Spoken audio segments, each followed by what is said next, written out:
and it was something I was able to do with my father, who worked all the time. And the only free time he had, he tried to go fishing. We had nights, I've got a poem about one of the nights when he would wake me up in the middle of the night, and he'd have his little B210 Datsun at the top of the driveway. And we would sneak out the back and we would get in the Datsun. This is on school nights.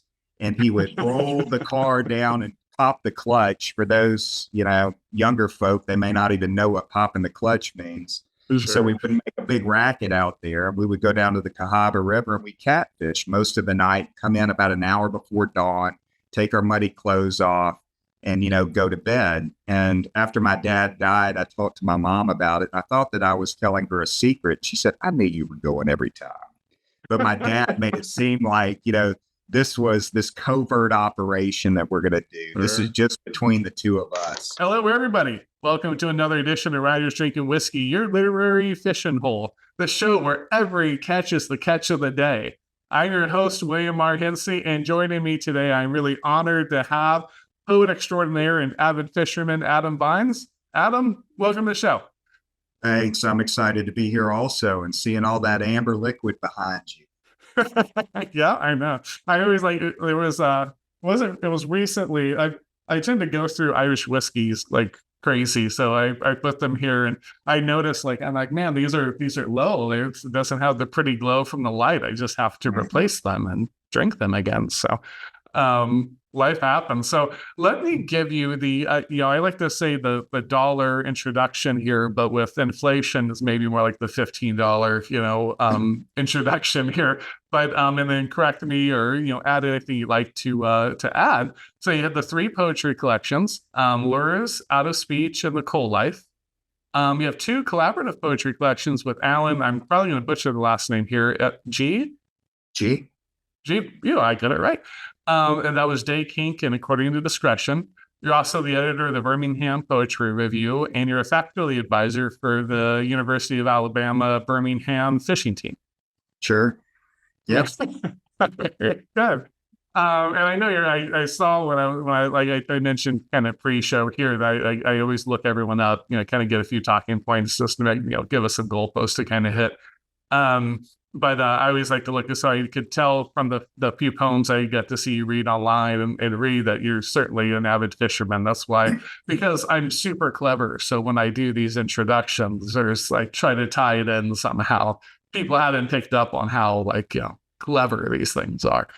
I'm the only one that says that about myself. So I say it often. I just got to repeat things. Awesome. So I wonder then, I like to kind of get started with kind of finding out where you are in the world. So I wonder if maybe you can kind of tell us where you are and what's the best fishing hole there.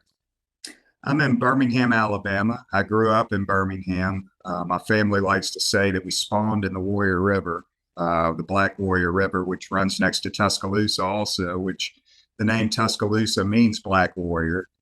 And some of my favorite fishing holes are the Warrior River, and I have a 43-acre lake that I manage, and I've been managing for about 20 years. So it's a private lake off the beaten path where I've raised some lunker sows. So I'd like to take friends there to get their personal records, and that's what sure. There. Yeah, that's really neat. What does managing a lake like that entail exactly? Like kind of stocking the fish, or what's the? Yeah, this is a lake that was created in the early 70s, and it's what fishermen call a bathtub lake. So it was just cut out, and there wasn't any structure in it. And then it was stocked with largemouth bass and copper-nosed bluegill. Well, after a while, if people don't start harvesting out of that lake, it's a finite area. So the bass end up becoming cannibalistic and they become stunted because they're apex predators. So managing a lake entails taking out at least 20 pounds per acre per year, harvesting fish under 16 inches. Also, you have to create structures. So when I was a younger man, I would go out there and haul out, 50 Christmas trees and place them, wire a concrete block to the bottom of them so they'd stand up straight, because that's the best way for them to create structure for the prey. And then the predators, can gather around those areas. Also, 90% of the fish are in 10% of the water. So that if you create structure and you know where that structure is, you're not just beating the banks or out throwing it in the middle of the lake. So Sure. I'm a so I've created my own structure. I've played God, and I know where all the fish are. I even um, have structure that I put closer to the bank that's meant to entice folks to fish that area, even though that area doesn't hold fish. And right off of that area, so they're fishing all the visible structure, Yeah. which isn't very productive, and I'm fishing all the invisible structure, which is Yeah. productive. So I put in Christmas trees, rock piles. So I spent days and days loading rocks into a flat bottom boat and marking an area and throwing boulders out there. I brought in pea gravel to create brim beds so that the brim would concentrate in one area. And it's always near a ledge where there's ambush spots for the bass to come up and feed. I've created log jams out of sweet gums where I tied them together and put them down and wire them to rebar. Um, what else? Oh, I've cut down a few choice trees around the bank to put in the water to create structure. Sure. And I've brought in crawfish because the main forage is crawfish. Okay. So I checked stomach contents for about 2 years, realized that 80 to 85% of their stomach contents were crawfish. So I put 15,000 more crawfish in there. And that's what it takes to manage a lake so that you have big bass in it. You keep everything under 16 inches and you let everything go over 16 inches. So I've never kept a trophy bass in my life. I grew up with a bunch of old salts who either ate their bass or they threw the big sows back. They knew about how to manage before management was even, a profession. So, yeah, if you asked me to show you my trophies to my mounts, I don't have a single mount. In fact, I have pictures of a lot of them, but I did weigh them and put them back in. So I've caught 13 bass over 10 pounds out of this lake, the largest at 13.3, and I've caught 70 something over 6 pounds, which is an extraordinary amount of large bass for a finite area like that. Sure. Yeah, that's I had no idea. Oh, no, I'm now. No, I always say, like, my wife always gets annoyed with me because I'll find anything interesting. Yes, it's like something flickering I've never seen before, and I'm like, what is this? So that's really interesting. I had no idea what all goes into it. It kind of reminded me of, because California, right? We get all the wildfires, and I'm actually right by the foothills. Where Pasadena is, where they show the Rose Parade and stuff, the San Gabriel Mountains, right? Or I'm along the foothills. I'm like 10, 15 miles east of Pasadena, and so we get fires there and everything. And one of the things that became kind of a hot topic thing was, the fires are getting bigger. And, there's the global warming end of it, but then there's also we had stopped kind of managing the land because we wanted just to be the, what's the old term, the untrampled wilderness or whatever. Old growth. Yeah. With all the brush that can. Yeah. And then they're like, but yeah, but then when historians started talking about, they're like, but the natives, when they're here, managed the land. It's, people have been managing things, kind of beginning of time. Now you mentioned that, people going, oh, they knew to leave the big ones. That makes perfect sense. It's we always think we're so much smarter than people before. Then you realize, man, yeah, they had a real good reason for what they were doing. Maybe we should just do that thing again because that worked for however long it worked for. Awesome. Yeah, so thanks for that. Yeah. Okay. I was say there was a movement in the 70s and 80s, catch and release movement. And that really destroyed these smaller lakes and ponds because people released everything that they caught when you have to take out apex predators in a finite area. But they would also take the big sows out, which genetically are the best bass because they've lived to be that large. And they're all females. You'll rarely have a male bass over 6 pounds. All of your big bass are females. So that is the reproductive, sustainability of a lake has to do with the sows. So we've learned now, and we've talked, hopefully there's been enough conversation that people know you have to start keeping bass. Even some conservationists will say, if you're not going to keep them to eat them, and people don't think that you can eat bass, it's wonderfully tasty. It's, flaky white flesh. It's awesome. But because of catch and release, people have this funny thing about eating bass, and they'll kind of frown upon you if you eat bass. But we have to do it. All right. Sure. Yeah. I always get it when we go to the restaurant. There's probably places to fish around here besides the ocean. I know a bunch of people that go out into the ocean and fish, but yeah, there's always like the Chilean sea bass or whatever you find on the menus. That's always delicious. So, but thanks for that. That was pretty. I always love when I get to learn something new. So, I had no idea we were starting there. That was really cool to hear what it goes into managing a lake. Well, I'll tell you about California. California has the biggest bass in the nation. California and Florida, because the fish can feed longer. So there isn't the winter where they go dormant. They barely eat. So they're constantly spawning. So yeah, the largest bass in the past 10 years or 15 years have come from California, and they feed on those rainbow trout that they put in those lakes. And it's high protein and fat diet. And yeah, they have lunkers there. So you ought to learn to fish. Yeah, I'm envious. Right. Well, what I found about I've tried a few times to go fishing. My older brother enjoys fishing. He's not. I wouldn't go say he's an avid fisherman, but he does enjoy going. And I think if there was a nice spot closer, we probably would have gone kind of more often. We're kind of where you really have to drive out to get to it. So it's like you can go to the ocean, of course, but there is some lakes and things. There's just, the nearest lake to me, well, there is a tiny little reservoir over here, if you want to call it that. That's 10 minutes, but the nearest actual lake is a good hour, away. So, and then the rivers, LA River used to be a real river, but now it's just a cemented, stunted thing. San Gabriel River is right next to me, kind of the same thing. There's dams and everything else. So, we never got into it, but I have noticed with people that are avid fishermen that it's almost like kind of like your church and home and vacation spot all at once. What is it about fishing that kind of appeals to you on such a personal level that, that you do all that time, right? You don't have to manage a lake necessarily, but you clearly love it. So do you know what it is, or is it just something, that's innate kind of in you? I think that you grow up, surrounded by people you admire. And I admired my father, who was an old salt, and my grandfather, who was an old salt. And we have family land on the Warrior River that we've had since the 1830s. So I grew up going down to a rock cabin that my grandfather built, and we would put out trot lines, and we would fish, and we would eat everything that we caught. And as a young kid, that's the coolest thing in the world.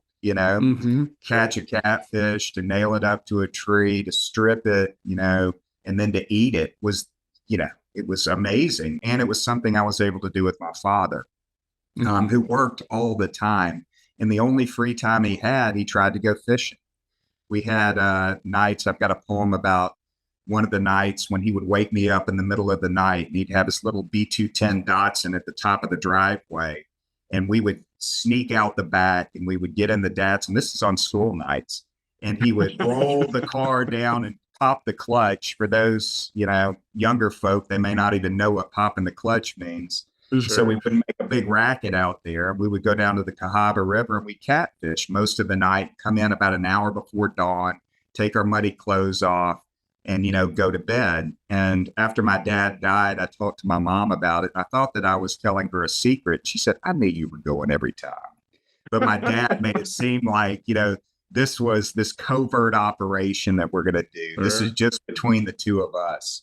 Sure. So I got fishing rods and fishing tackle for Christmas. And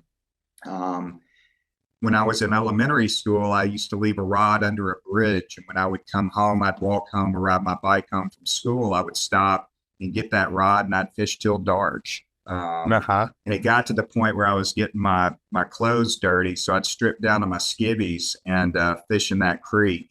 And I was a naked boy. So I was naked boy who's fishing in that creek. And I was kind of the local color of my area. Sure. And now I just love being out in the natural world. I mean, it's my place where I find peace. It's my place where I find inspiration to write. I love the challenge of fishing.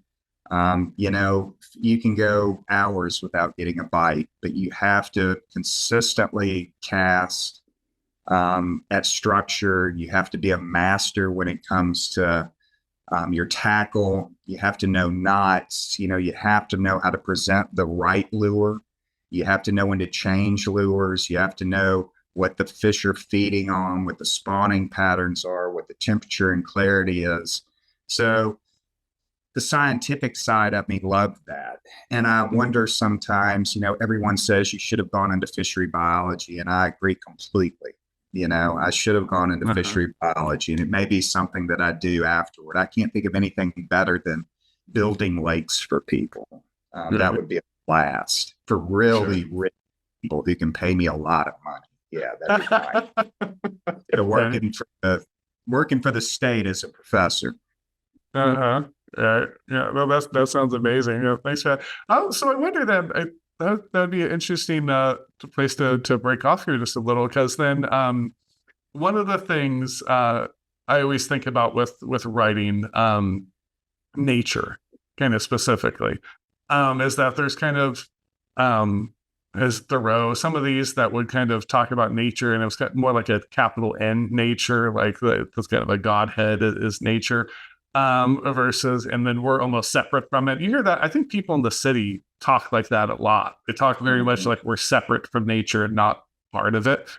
How do you know, when you're approaching kind of writing about nature? Because I think it was the poem Lures I read before. It was kind of, and correct me if I'm wrong, but I think that was the one. It was a baseball diamond that was built over an old kind of a pond, fishing pond. So how do you go about when you want to write about nature? Do you write about it kind of that capital N, like, nature? Is it, do you not think about it, just kind of write what comes to your heart? What's the... Yeah, I mean, I think the conceit of that poem, Lures, is that, people build over nature and then they create this kind of spurious, human pursuit on top of it. And we are animals. We forgot that a long time ago with these little thumbs and that hamster going around. But, we're animals. We're a part of nature. When I approach nature, I try to approach it humbly. And I am. I'm humbled by it constantly. I was just at the Chandelier Islands about a month ago, which are barrier islands 40 miles off the coast of Louisiana. We take a houseboat out, and then we take skiffs out from the houseboat, fish all day, then come back and eat fish. And I went up to this island, and it was just the remnants of an island. These barrier islands are slowly, being flooded, so they're disappearing in that area. But there was this small patch of land that was probably 20 yards by 20 yards, and there must have been 1,000 pelicans parked on it. And outside of it, I could see a line of pelicans that must have gone for 200 feet, and they were waiting for one to leave so they could come up and jump on that island. And talk about human nature, and the way that we conduct ourselves. There was something mannered in the way that was happening. Sure. They're like British people getting into the queue. There must have been British pelicans. But we're highly aware of what we're doing in a kind of commodified sense, taking the place of this thing. They're just instinctually doing that, and and I look at the beauty of that, and it's something that I haven't written about. I mean, I have to find the right approach to write about it in a humble manner without being trying to find the epiphany or the revelation, because it is so clear what that epiphany and revelation is. And so many poets write to that. Like Thoreau says, Thoreau's book is spurious in so many ways. He was right next to town. He could walk into town whenever he wanted to, but a great naturalist nonetheless. But he did have this wonderful excerpt from Higher Laws where he talks about the wood choppers and the fishermen and the hunters, that they understand nature better than the philosophers and the poets because they approach nature without expectation.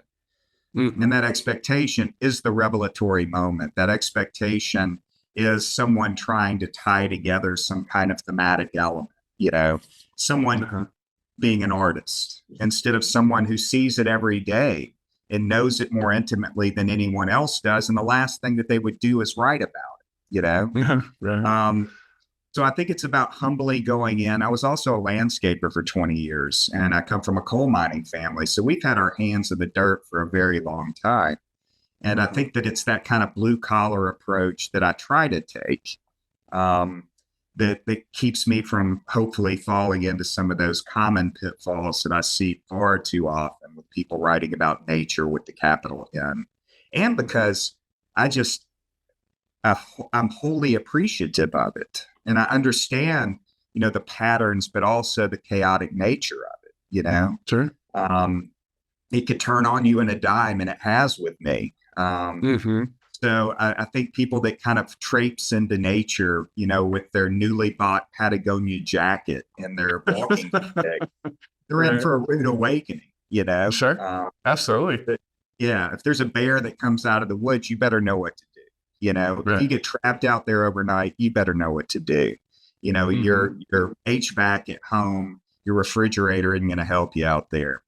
Right. It's funny you say that because then, I mentioned the San Gabriel Mountains. It's part of the Los Angeles, what do they call it? The national park.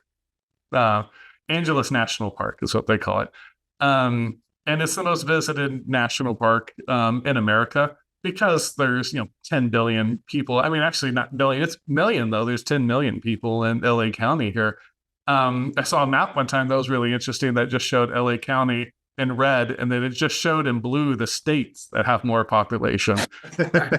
And it's like a handful of them, not even all half. It's like California still has more, like Florida, but you start like Alabama does. I mean, it's bigger than whole states. But there's a mountain that I actually see out of my driveway called Mount Baldy. It's the highest peak in that range.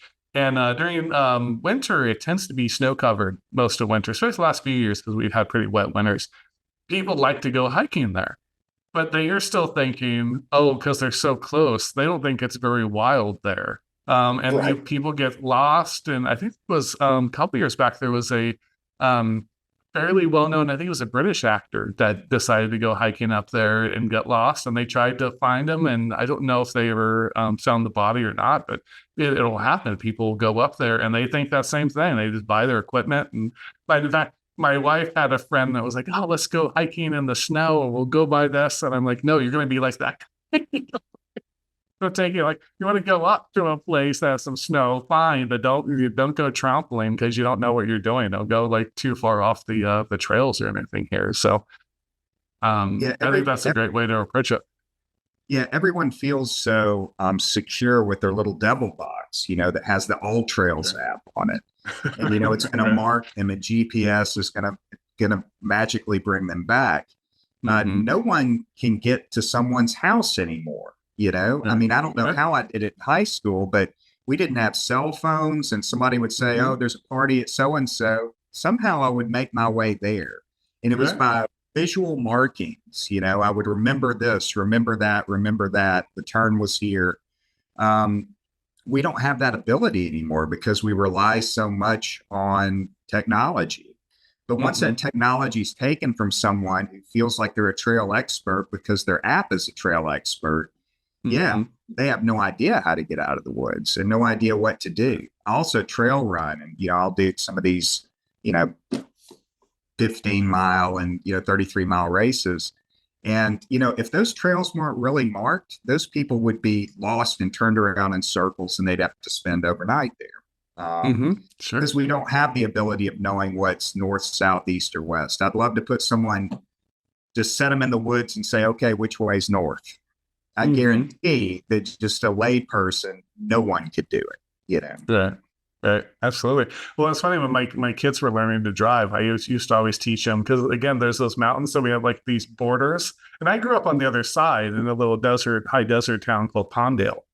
Yeah. That's you know, it's about 20 miles deep, but you know, hop over the mountains and you're there. And so to me, the mountains were south. So no matter where you were, you could kind of look like, okay, the big range is south. You know where you're at. Here, it's north of us. I'm like, okay, Right. like wherever you are, like you should know. That's your guidepost. Find those mountains, not the Sure. small ones over here. That is. So you should always kind of know, which direction you're going. But it is the constant invasion and like it's like a unhealthy relationship now, I think, with phones. See, it's like, we need them, they need us. We're just, Yeah. you know, They guide us, they are they're the little homunculus who tells us where to go, being on the water too. I mean, if you don't have these visual cues on the water and you don't have GPS on you, I mean, you're completely lost in a large body of water. Where I was on those islands, the first thing I do when I go out there is I survey the islands and the breaks and what's the highest point, what has a dead tree on it. And I try to remember all of that because I know that inevitably I'm going to be so jazzed about catching fish and, seeing a bait pod that's getting busted by redfish or something. I'm just going to haul butt over to it. And then, I may lose my bearings. So I've got to be able to look around and figure out where I'm going. Sure. Yeah, absolutely. Well, I think the other part is sad because I'm a fairly avid, I cut back a little here the last few years, but mountain biker. Yeah. And like I like to get out. And the one people forget about too is just when you fall or something. Right. I haven't fallen a lot on my bike, but there was a time that it was a gravelly road and I was going down and I couldn't turn. There's just so much gravel it wouldn't turn. And it was one of those I'm going to fly off or I'm going to ditch the bike right here. So, right. So finally, I just kind of turned it as much as I could, knowing either I'm flying off and I have enough time to kind of, frosty skid down before I hit the ledge, or I'm going to be able to make the turn. And I flew off and frosty the snowman down, ripped up my gloves, my hands, my knees, and luckily everything was superficial, like hurt like hell. But no one knew where it was. Like, the odds of someone getting down there that night are probably, fairly slim because it wasn't one of the big trails. So it's like I had to get my butt up and walk painfully up a mile and a half back to where I had come. If you're expecting your phone to save you, it's not. Sometimes you're going to have to fight through things and not just, here's my savior I'm going to call and, reinforcements arrive. Yeah, and we don't talk about laying a bike down. How important that is to know how to lay a bike down. It's like I ride super bikes, and we would go up in the Blue Ridge Mountains, and we're flying through these chicanes, and sometimes you're going to lose a little bit, readjust. You just got to lay your bike down because sure you're going to get road rash, sure your fairings are going to get messed up, but you're not going to go off a 200-foot cliff, But I'm not sure that we teach our kids that, that you're going to think that you're flying down this hill and everything's going to be cool. But if you lose control, you don't want to hit the tree. You don't want to hit something at 30 miles an hour. You lay the bike down, and it's like a brake system. And you're going to get rashed up, but that's just the way it is. Right.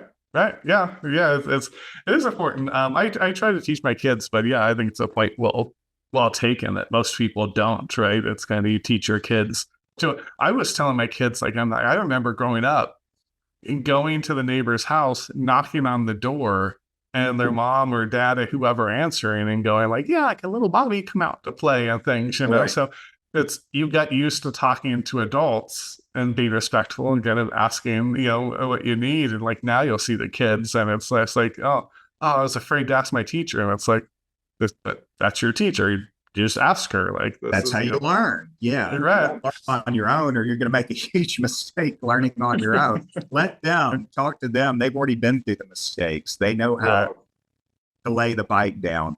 They know, like trail running, it's really important to know how to fall. You don't put your hands out in front of you. You're going to break an arm. You've got to know to duck and to roll. And these are, you hope that you're going to think of that in that split second, but if you think about it enough, you will, Yeah, if you're prepared mentally for, I might have to do this thing, then when it comes up, you're already thinking about it. I had my brakes fail on my one time. Not a dramatic story. The brakes were essentially work if I was flat. They'd get me stopped, but I was going down a pretty steep hill and I was coming up to a stop sign.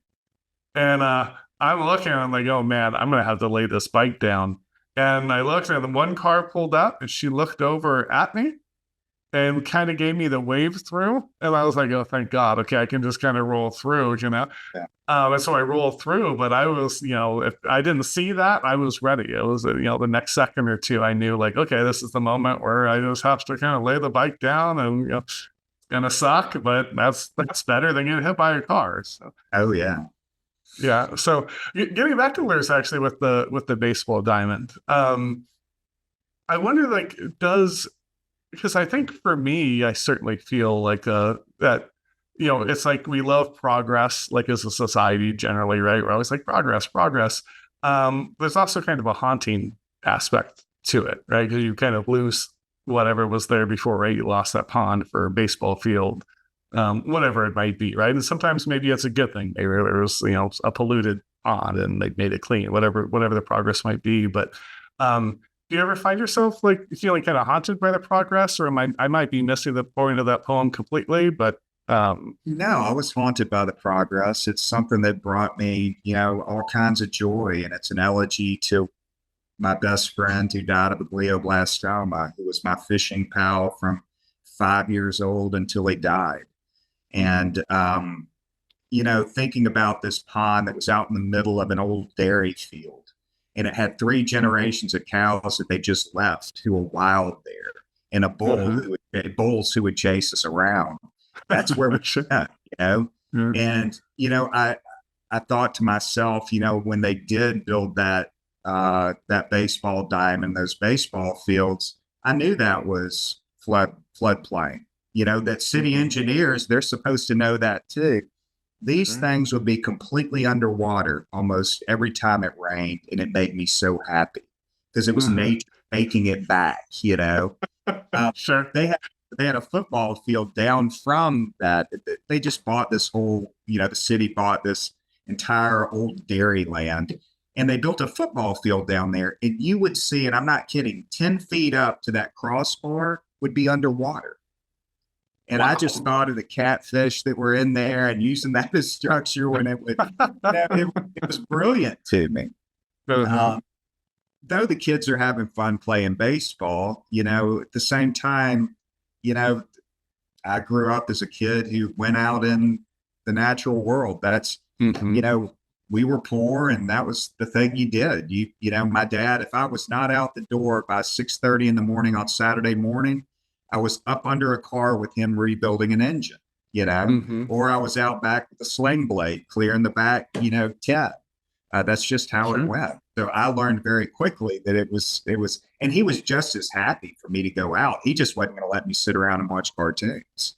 As long as I was doing something, I was doing something. So I would be gone all day, come home at dark, and this is 6, 7 years old, Can you imagine your 6 or 7-year-old riding his bike with a fishing rod, going out wherever? Dad never asked me where I was going, picking up 2 or 3 friends, and we would, we'd have sandwiches or whatever and come back with our fish, and we'd clean them, and, we would cook them too. My mom wouldn't cook them. I would cook them. It's just changed. So I saw that as, that was part of my upbringing. That was part of my study. That was part of the education that I got.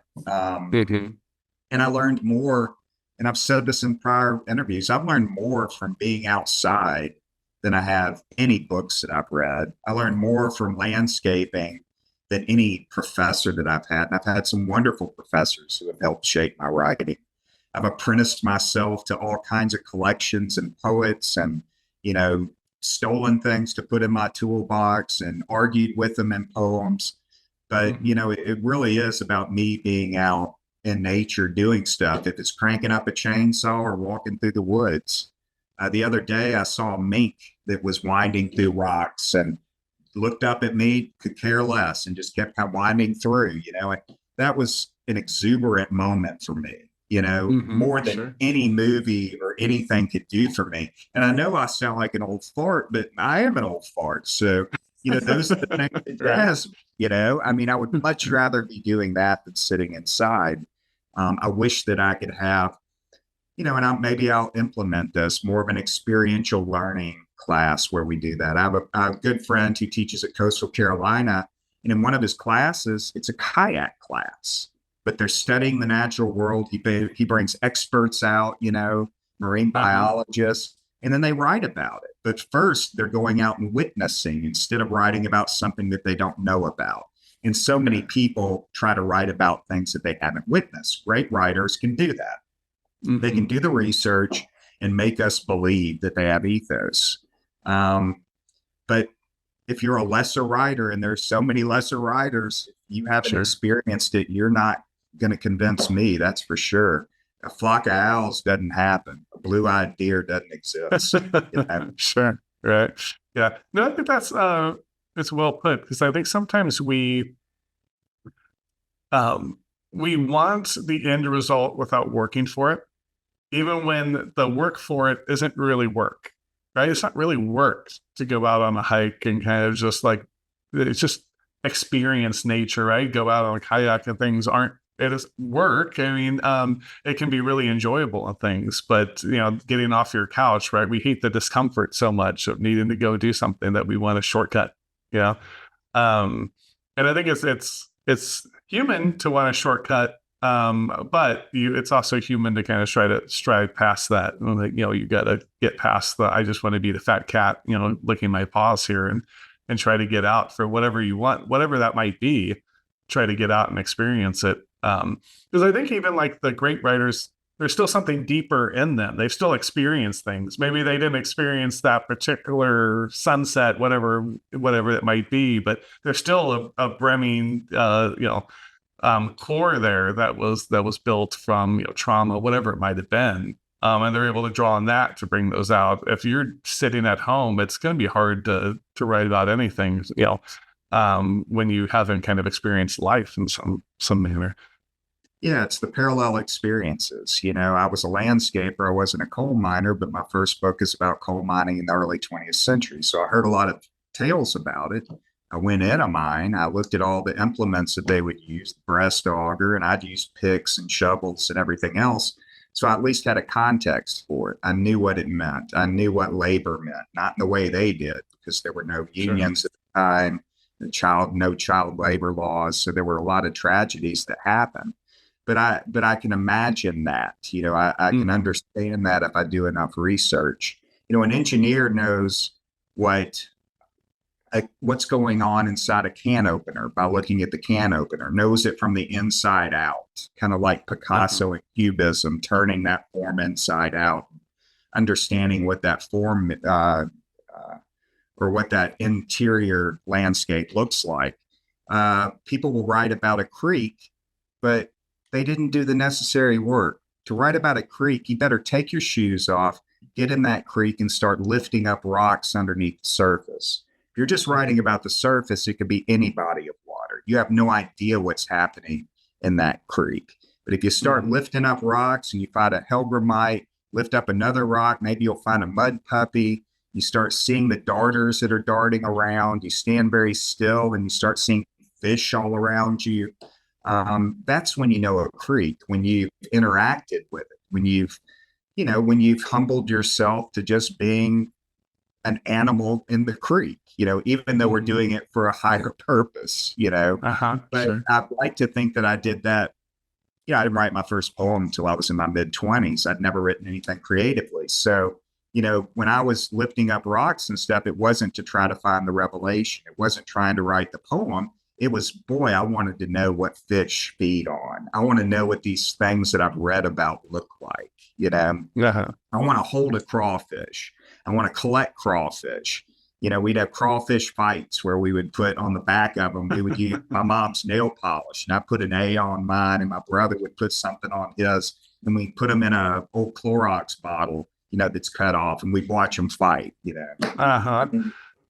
Silly kids, but at the same time, we were exploring the universe, Right. The universe is full, as Transdrummer says. Yeah, sure. Well, I think sometimes like the revelation's almost, I think it's human to want that revelation, but it's almost like a selfish thing, right? Like that revelation makes us a revelation, like us, because we had it. So I think I think your word humble is kind of perfect with it, right? It's like if you be humble and not just think like, oh, now this is the big revelation I've had, and let me now bestow this and share it with the world. There's that, like, I was saying there's the capital N nature, and then there's also like the capital M me, right? And we'll get into that capital M. And I think a lot of times at Revelation is the capital me. It's harder and harder to get away from the capital me. I think everyone's, social media, all these things, it's just me all the time. And it's not realizing like, I always think like it's not sad to realize that you're more like everyone than you are different. There's joy in that. It may make you a little less special when you realize like, no, lots of people have been through very similar things. And my kids don't listen because I'm their dad, right? But I forget when I had this revelation, that I had, but I realized like, man, I can glimpse the future if I just ask people a little older than me who have gone through similar things, like how it went, like what they thought. And I'm like, man, I get to like just go into the future. Like, so my wife jokes, I'm like, man, I love people. I have so much friends that are older than me and things too. And I think it's partially because I'm like, oh no, I get to like, you have this thing that I'm going to go through that exact thing, down the line, right? Like I'm 46 now, right? So I'm going to be 50 one day, right? That's a very human. There's going to be a very human things that are going to happen to me down the line. So I talk with someone 50, 55. I'm going to get to glimpse kind of what it's going to be like for me and better prepare for it. But when you just kind of get into that echo chamber and, oh, it's me, I'm the first person to ever have this feeling and this revelation and this thing, I guess it maybe feels good in the moment. I don't know that long term it's doing a lot for you. Yeah, I think it's, this idea of people thinking they have to be prophetic, and I mean, it is self-serving, that I'm going to bestow knowledge upon you. And I think all writers have this insecurity that they have to write something worthy of someone's time. I could never write a memoir. I mean, that sounds painful to me because you've got to prove to people that your life is worth their time. And I think that you can't help then but elevate your life, use hyperbole, and it's not your fault because we're not video recorders. We don't remember things in that way. We remember things in the spirit of what it is.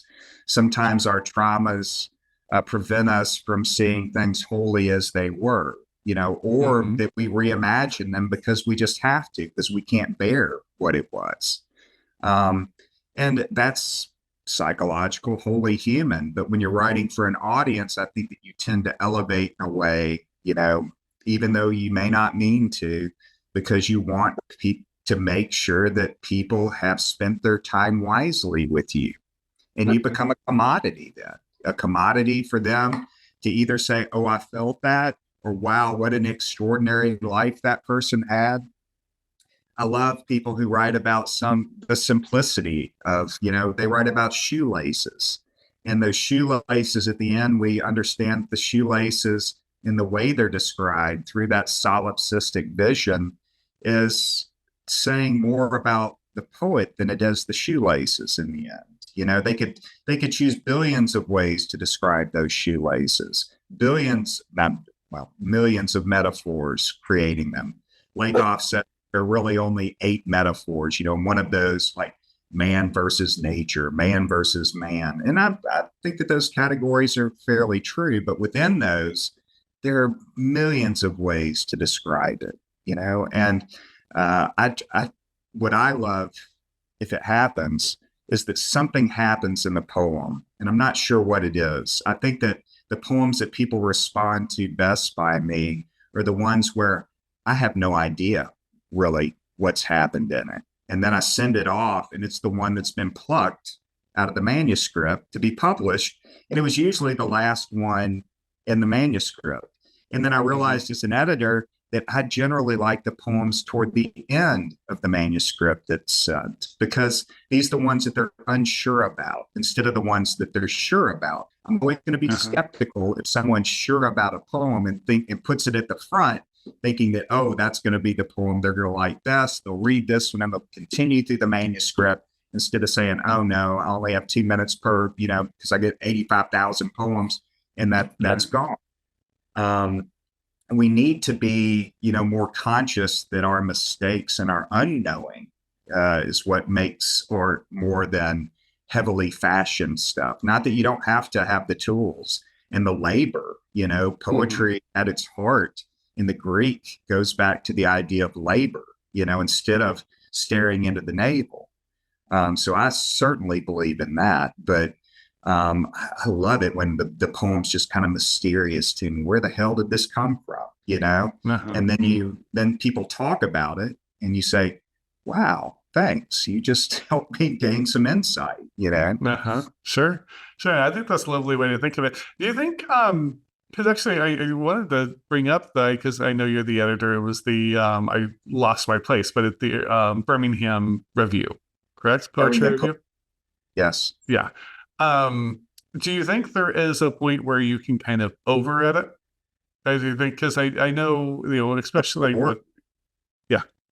Yeah, I tell people in teaching also, I'm working with 8 thesis students right now, and some people will over polish, they over polish something, they keep going into it, or there's too many people in the room telling them things, and they haven't yet been able to discern as a self-editor what's valuable criticism and what isn't valuable criticism. So sometimes I'll have students, or if a poem's worthy enough, which I only do a few times a year, I'll send it back and say, ruffle this poem up a little bit, and it's too polished. It's too secure in its gait. And I'm not talking about formalism. I'm just saying that in the rhetorical nature of it, perhaps it's too secure. There needs to be some wandering there, some getting off the subject, as Hugo would say. And instead, it's just this kind of straightforward trajectory instead of what needs to be a back step, or, the easiest mistake that I see a lot of times is the poem ended 6, 7 lines before and they overwrote it, and that's usually has to do with insecurities. I don't think that I've stamped what I mean. You shouldn't know what you mean. It should be a surprise to you what happens in the end, Instead, they override it because they already have a theme in mind. They already have an epiphany in mind, and they want to make sure that that's stamped in red. And that is, those are those last few lines. And if I ask people, a lot of times they'll say, yeah, I read through the poem. It didn't make a lot of sense to me. And then I thought I needed to make sure that the reader's coming along. All things that we need to do as a writer. We have to make sure that our reader can follow us. But in the end, I felt like I wasn't saying enough to implement this or to secure this. I'm like, that's your problem. You're trying to secure something, that's already known. You're writing toward a known quantity. Right. Sure. I think that's it's really interesting because then I talked with a bunch of fiction writers, on the show here as well, and I've really seen it with a lot of these so-called rules, right? It's like, oh, you can't use that, I cut out all the word that, and I'm like, well, I don't understand exactly what it is, but and then I saw I forget, I think it was someone on the show. If I remember, I'll try to link them up here for people watching. But I mentioned there's a lot of times it's the stories that are flawed that sticks with them, and I think it's very brain chemistry makes a ton of sense because when something doesn't, we like to put things in boxes, and when something doesn't fit in that box, we dwell on it. And I don't think it's flawed when that happens. I think that's, you kind of hit that, the truth, beauty. I know no one likes to talk about it anymore, but I think that's actually kind of when you hit that, when it's just flawed enough that it's hard for us to put into a box. It sticks with us. We're trying to place that somewhere. And I think it makes perfect sense. I think what you're saying about poetry, I think that's it's making my head turn. I keep theorizing. I have this poetry collection I want to write. I haven't. I write a ton, but mostly fiction. But I've been thinking about it more and more here. So I'm just the type of guy. Once I commit to something, I'm 120 miles per hour on that thing. But until I commit to it, I'm lingering around the pool. I cannonball into the pool. The tipping. It's like I linger around. I'm not going in, and then but once I'm in, I'm cannonballing and probably had 6, 7 drinks. That makes it easier. Yeah.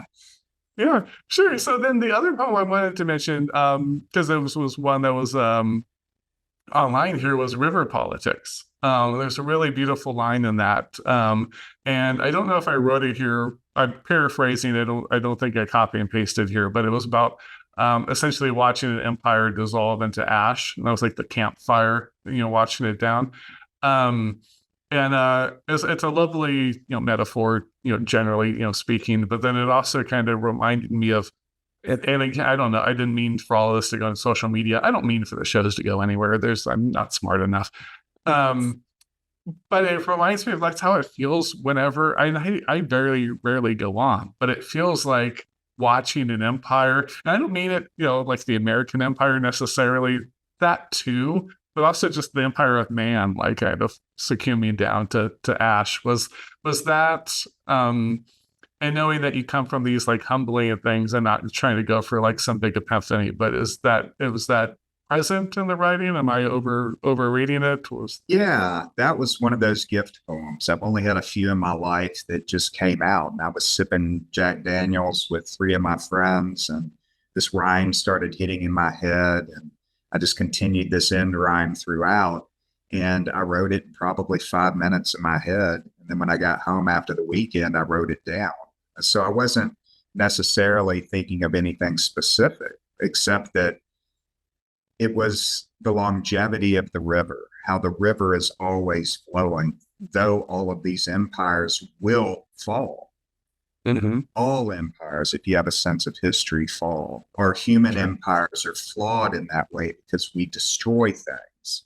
Mm-hmm. The river itself is going to remain there unless we destroy it. So this kind of close observation of the people and their little idiosyncratic habits. I think it's, somebody stews their wax, somebody sips their jack, somebody prepares their rag, somebody is spitting smack. I mean, those are all kind of archetypes of people, the person in preparation, the person just kind of drinking it through, the person who's thinking about their insecurities, and the person who is, commenting on everyone at the same time.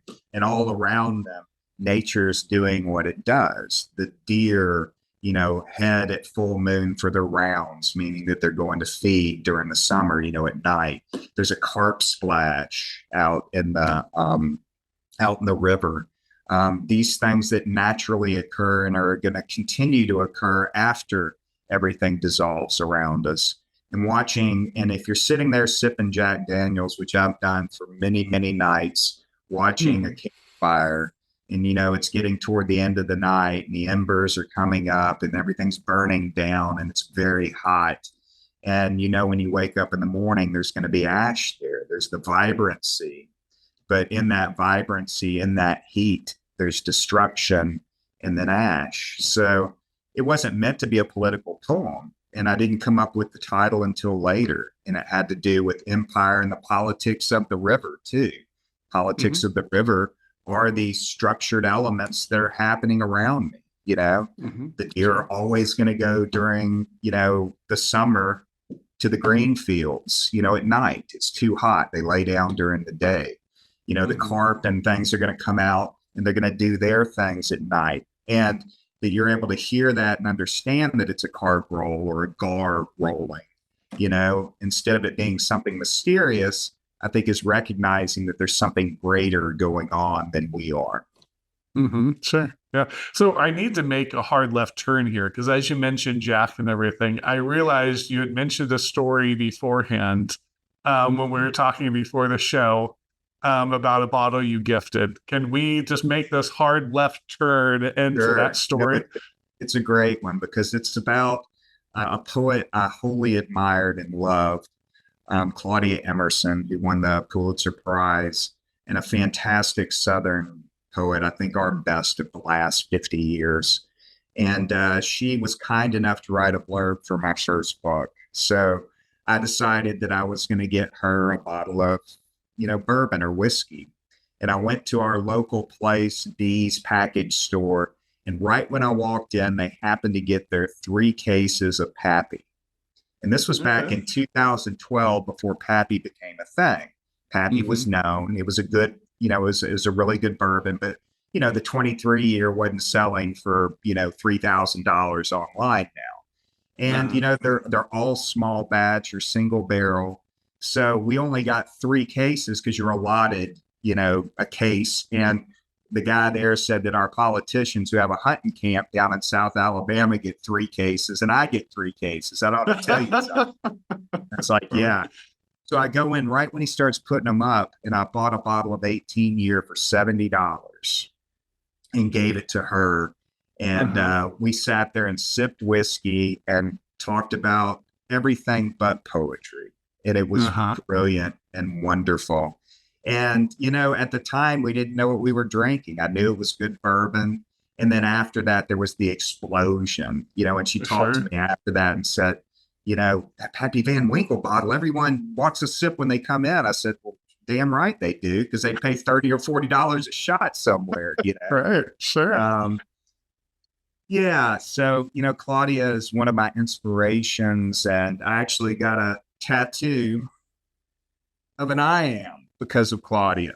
When she was going through her chemotherapy, she got a small I am, and a number of us in solidarity with her got I ams on our bodies. So we're kind of the children of Claudia.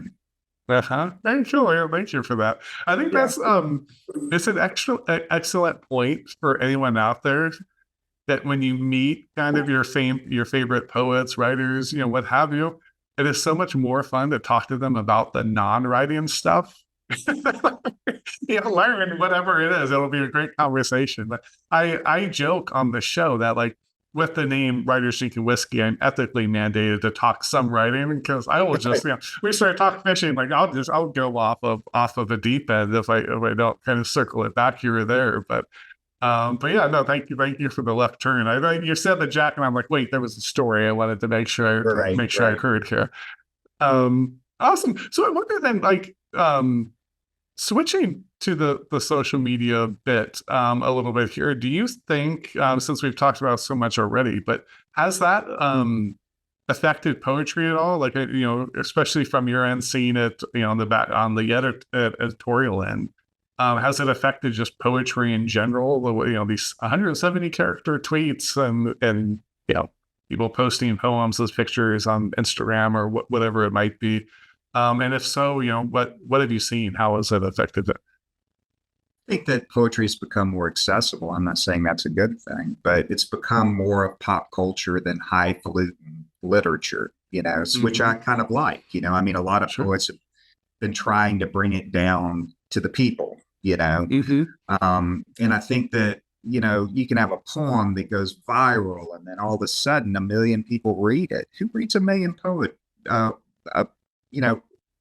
many people can say 1 million people read my poem? No one can. They're not going to pick up your book, but they'll read a poem. But it also creates this idea, like with an actor almost, that the poet and how interesting the poet is or portrays themselves or constructs themselves to be, that becomes as important as the poem. And, in the past, sure, poets read, and it's about, them up there and the orality of the poem. But with this new, social media craze, it's someone becomes famous, poetry famous. And I'm not sure that it's wholly about the work. Sure. In fact, I see a lot of, subpar work that's, from a very, very popular poet, but that happens in all pop culture. Of course it does. Absolutely. I mean, our greatest band of all time, we may argue on this, rock and roll band, the Beatles, she loved you, yeah, yeah, yeah. I mean, they're just, 30 words in that song almost, and that's it. But it's the beat and what it's doing and, how it hopefully reconstitutes itself then in that repetition. And it becomes more universal. And if poetry can become more universal and more acceptable, I just hope that it doesn't, that there isn't the impression that there's highbrow poetry that's not democratic. And then there's this democratic poetry that's acceptable so that people, people are isolated. I this is a huge room. Poetry's a huge room, and I'm okay that only 10 people read my books. I'm fine with that. But I do want to have I do want to be part of the conversation. You know, I think it's important that we have a wide conversation about it. Right. Oh, you mean it's funny that Ray McManus, who put us in contact. I love Ray. Yeah. Ray was the best. And we were talking about that. Like poetry used to be for the people. Like this was, and so yeah, bringing it back is great. But yeah, it is hard. I think all of that stuff. I probably ragged on social. I don't like social media, so I probably come off as disparaging towards it, probably more than I truly feel. I think there's a lot of good things about it. And I think part of it is it does get to illuminate a lot of voices. Like you just said, it can get, a poem can get read by 1 million people. Before social media, that wasn't, happening. So for all the goods, there's goods and bads, like anything else. I think what can happen with it is it can also create a lot of noise. I think it's really hard to kind of get the signal through that noise. And a lot of that gets to be, it's as I forget who I was talking to, but I'm like, it's like you go on Twitter and you doom scroll, and you go on Instagram and you envy scroll, and it's like to getting into a good just human interaction with it, I think it is difficult. But awesome, thanks for that. So I want to be a little conscious of time here. And there was one book I had to ask you about. It was one of the collaborations because it was about one of my 2 favorite things in the world. And the title of that book is Day Kink. So I mean, also being partial to Night Kink, if you could maybe tell us about that book a little. Oh, it was just this irreverent group of poems that we had put together that I wrote with a friend from graduate school. And we started writing these collaborative books to get out of voice. We decided that we were kind of coming to the same conclusions in our poems, and we could write competent poems, but we needed to be more challenged. So we'd send lines back and forth, try to trip each other up with the syntax. So it was really hard to continue the line. You couldn't put punctuation at the end of the line. You had to go with what you had. And, it was we both have very different contexts. He's 15 years younger than me. He's an aerialist with Cirque du Soleil, That's really neat. Yeah. He was a professional gambler, has a background in psychology. He's very interior and I'm very exterior. So with him trying to throw things into interior landscapes, whether into the head of someone or into closed spaces. And I was always trying to look out the window, and I was always trying to bring things outside. And I think it's that tension or anxiety point that created those poems. And somehow AVN and all this other stuff started coming in, and we just started going with it. I mean, a kinky book, I've got a buddy who wrote a blurb for it. And, at the end, it says Hastings Hensel slouched over drunk at the grouper bar, with his, he's talking about lace up your combat boots. I feel dirty. You should feel dirty too when you're through reading these poems. But they're all written in strict form. They're all iambic trimeter tercets, except for the kind of book ended with some prose poems. So they're held together tightly with, form, but they're going in wild, wild places. And Day Kink is just something we came up with. I got a grant to go to Las Vegas to finish this book with him. So we played poker during the day, made money, and, grind it out at the tables. And then we'd go home and we would, look over these poems that were just drafts and just tinker with them a tad bit because we loved the way that they were, so outlandish. And then we started coming up with titles. And one of the poems had to do with kink. And then we said Day Kink. That's perfect. No one's ever said that before. So. Yeah. I love that. I saw that title. I was like, oh, that's a book I'm going to have to pick up here. And I love the bold cover. I'll show you the cover, which is just like this 70s, bold. Oh, yeah. Yeah. I love that. Yeah, very cool. Awesome. That was a lot of fun. Writing those 2. And, again, I think it made me a stronger writer. I think it made him a stronger writer. I was always, because I'm a formalist, by nature. This allowed me to be a formalist, but to just be kind of explosive, like some of the writers I really admire, James Tate and Wallace Stevens. So, nothing was off limits. Right. Sure. Thank you for that. So, I do think we need a transition. So I know you don't drink anymore, but every episode of the show includes a very special section I call shots. Right. So you can have, coffee or your water, whatever you like here. But so rapid fire, very good. Rapid fire questions. So you don't have to. So this will be explosive, like your day king. You just throw out whatever you're thinking with it. So you ready? Yep. All right. So first part here is going to be questions about Alabama, parentheses, and song. So we're going to test your. Oh no, I'm screwed. Yeah, I'm so screwed. It's okay. I only know this stuff because of the Google box. Speaking back to the phones, it's guided me, and we'll hope it's accurate. So, how many number one hits has the country band Alabama had? And these would be number one country hits. 20. Oh, you're very close. 33, though. No, that was close, but yeah, that's a lot. Sweet Home Alabama, released by Lynyrd Skynyrd in this year. 1972 or 3. Oh, that was very close. 74. Okay. Yep. 1 year off on that one. All summer long, samples Sweet Home Alabama. It is sung by this artist. No idea. It's Kid Rock. Okay. I should have known that. That was Kid Rock. When did that one come out? Probably was like early 2000s. I'm guessing when he came out with that. I didn't note it here. What is the name of the University of Alabama fight song? Oh God. This is embarrassing, but I have no idea. The title. Yeah, no worries. The title is Yes, Alabama. I did see the lyrics when I looked it up, and one of the first things is "Drown 'em Tide," and that seemed a little worrisome. I have 2 degrees from there too. Plus, I teach there. Yeah, that's awful. We can cut this. We'll cut that. We'll cut that part so they don't hear about your shame here. Yeah. But awesome. So that's enough with the Alabama trivia here. So continue on with our shots though. So poet and history you'd most like to meet. Wallace Stevens. Wallace Stevens? Okay. Yeah. Very good. Is there a particular reason there?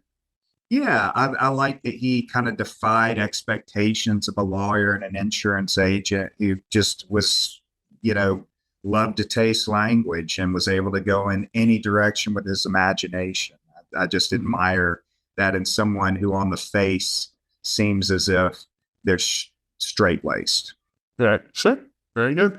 Poet alive today that we should be talking more about? Oh, my buddy Hastings Hensel. I think he's one of the finest Southern writers writing today. He writes about the South Carolina coast. He's a true wit and 17th century sense. I just don't think that he gets the play that he should, for sure. Very good. Thank you for that. Sweet potatoes, abomination or suitable as dog food? Oh, God, suitable as dog food. Okay, very good. Finally, I would like to ask that to people in the South because my family knows. Like, I don't even like them to buy sweet potatoes. I will judge them like very openly when they do because I'm like, the mighty potato is good enough. Like, there's no reason to make it sweet. But I like to ask that to people in the South. They usually don't like the options there. I'm like, what are you talking about? I love potatoes. So yeah, the potato's the misnomer. Yeah, something else. Yeah, very good. Have you ever witnessed anything inexplicable? Yes. Yeah? You want to tell us about it?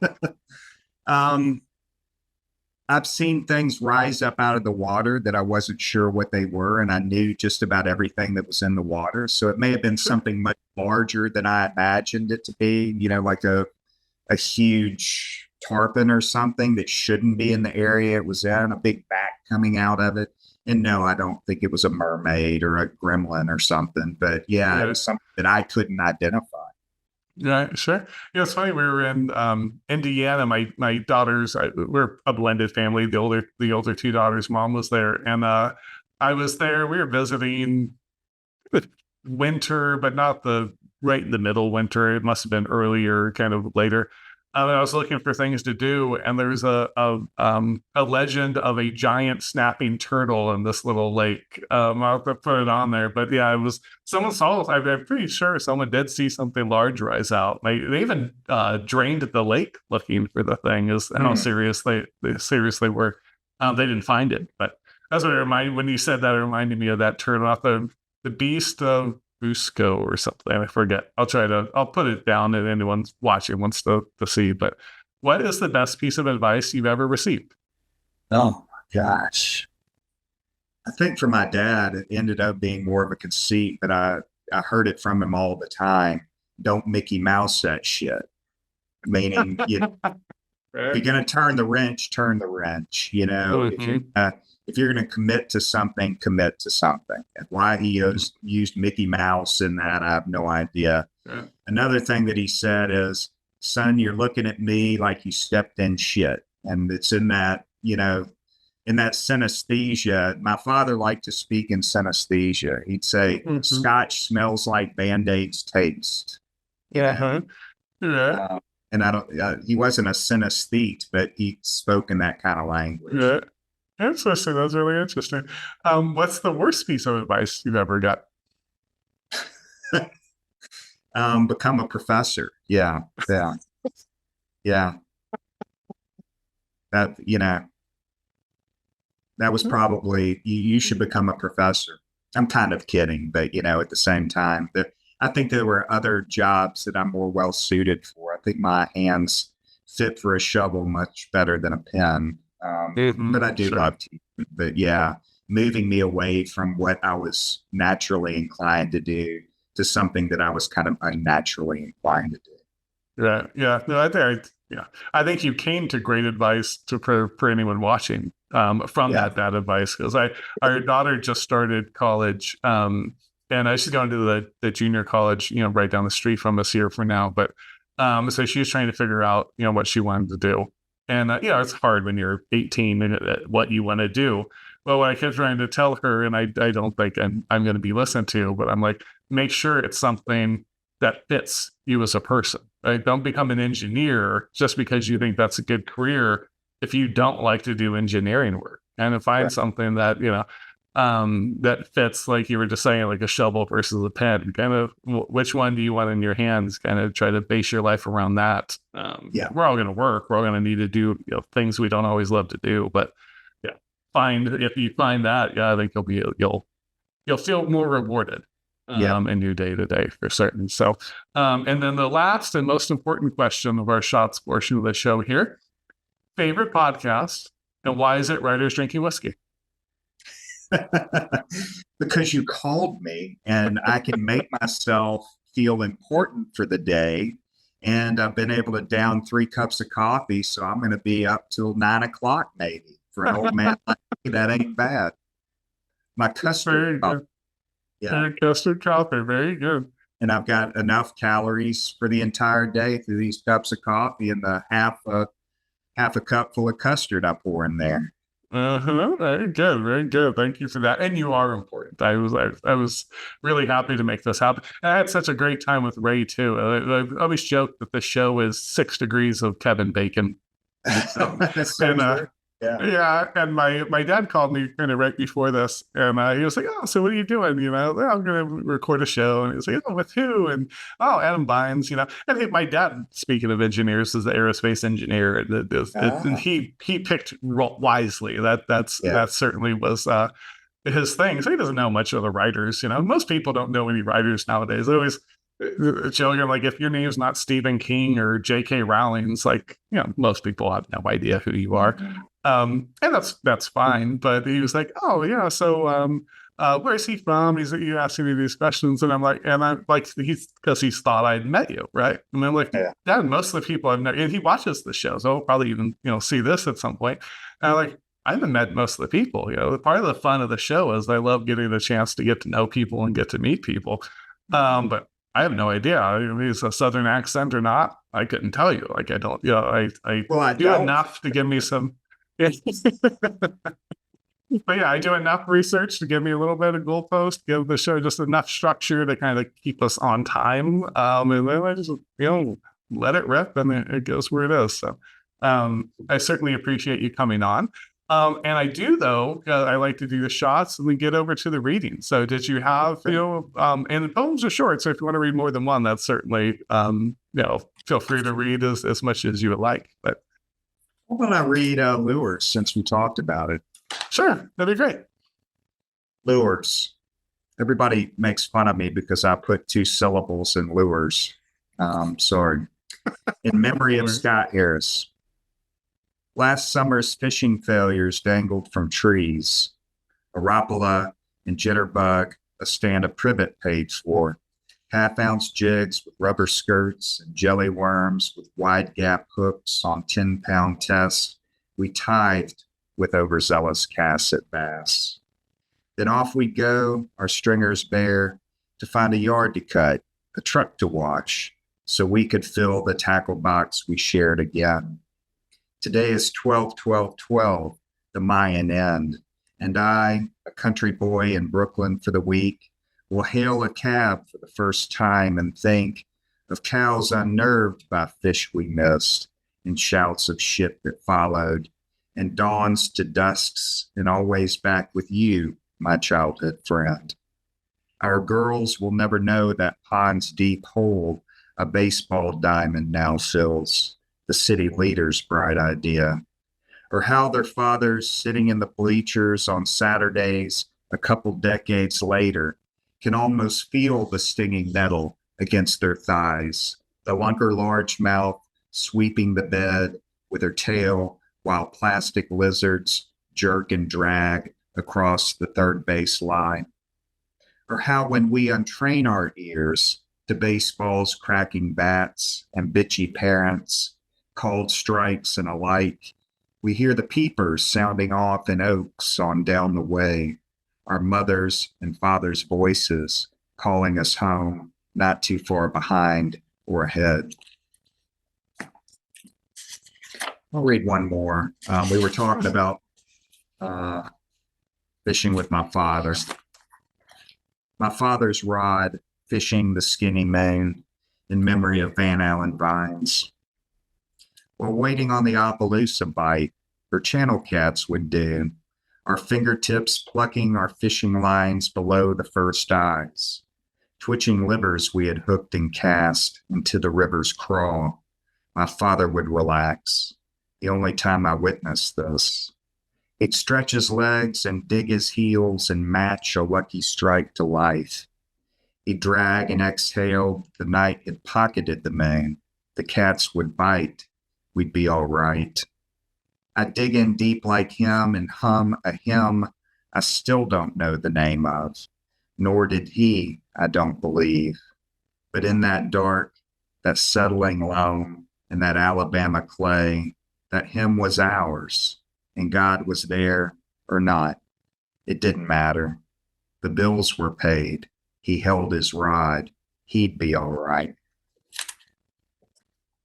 Awesome. Thank you for that. And that's the magic of the show. I think sometimes is like, I just noticed you're an avid fisherman, wanted something kind of silly to start the show with. And then, we get to learn about, managing a lake, get some great poetry that kind of brings it all together. So, thanks so much for that. And thanks again for coming on the show. If people want to learn more about you, what's the best place to direct them to? Not social media. I'm not on any social media. Yeah. I live in a cave, but, I mean, they can pick up my books. They can go to my website through my University of Alabama at Birmingham. I've got an old personal website, some grad students set up, but I haven't touched it because I don't know how in 8 or 9 years. So that won't do them any good. Sure. But yeah, look up Birmingham Poetry Review. I think that we're one of the finest reviews in the country.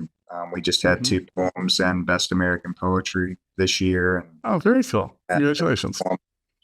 I think 4 of the last 8 years we've had poems in that, poems and pushcart prize. So we won the AWP prize for the best journal of the year in 2020.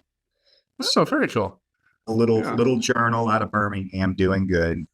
Very good. Yeah, I've certainly heard of it. Even before us. So yeah, it's I don't know. I think all the journals at this point are probably kind of would take the little title, but like you're doing yeoman's work and doing great stuff. Because if I've heard about you in LA, and when I published and submitted a bunch of short stories, no poetry though, but and I've come across your name, that means you're doing something right. So thank you for that. And let me see. Oh, so I almost forgot so I have to keep it drinking themed here. So I like to say at the end of every show, it's last call. You don't have to go, but you'll have to restart the video. I like to end every show with just, what is one piece? We talked about good, bad advice earlier, but what's one piece of, have to be advice necessarily, could be wisdom, just anything anyone watching can do, make their life just a little bit better. I think grab a fishing rod and going out to the lake. We've talked enough about that, and it seems like it's overkill now because I've talked so much about it, but it doesn't cost nothing, and you have time to think, and you can do it with your kids, you can do it with your spouse, you can do it with your friends, you can do it alone. Any body of water. I think that when I want to find comfort, when I need to think, there's nothing like a big body of water in front of me. Carl Jung and Freud would agree with that. Staring off at that womb is good. Absolutely. Awesome. Well, thanks for that. And thanks again. So much for being on. It was a real pleasure to get the chance to meet you and hear you read and get to kind of talk about, fishing a lot, but lots of other things, as well. So thanks so much for making this happen. Yeah, it was so much fun. And I'm so glad I got to talk about fishing and not poetry.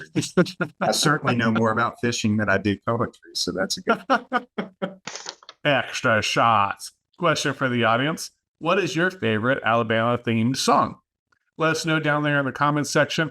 As always, if you'd like to support the show, the very best way truly is to pick up a book. So I'll include a link down there for Adam's poetry books, my books. If you'd be so inclined, we would certainly appreciate that. And if you like your Writers Drink Whiskey on the go, we are in podcast versions, all the major platforms like the iTunes and Spotify's. You can find us there and listen to us as you work out or drive around. And if you are inclined, we are also on the Mean Bean Rumble machine. Is that what people call it? I forget, but Rumble, your YouTube alternative. We do have the Open Bar episodes on there. It's pretty much as soon as they're edited. So you'll get those prior to them running here on YouTube as a perk if you like to join us over there. We're trying to build up multiple streams of communities here. So thanks so much again for tuning in. You guys have a wonderful day. You'll keep saucy. And cheers.